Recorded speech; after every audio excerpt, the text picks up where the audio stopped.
আচমকাই বন্ধ হচ্ছে জি বাংলার মিঠি ছোড়া। মন খারাপ দর্শকের।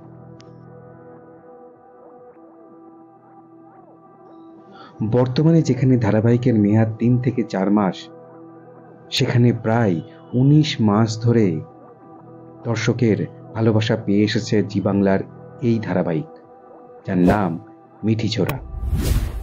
তবে আচমকাই নাকি শেষ হয়ে যাচ্ছে মিঠি ছোড়া।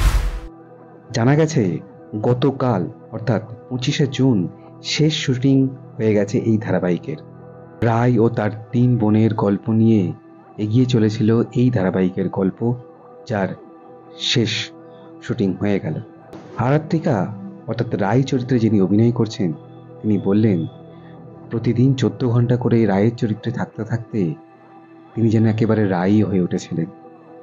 যাই হোক, সব কিছুর একটা শেষ আছে, তাই এটারও শেষ হলো। রায়কে যেভাবে ভালোবাসা দিয়েছে মানুষের, রায়ের পাশাপাশি দর্শকেরাও মন খারাপ এই ধারাবাহিকের বন্ধ হওয়ার খবরে।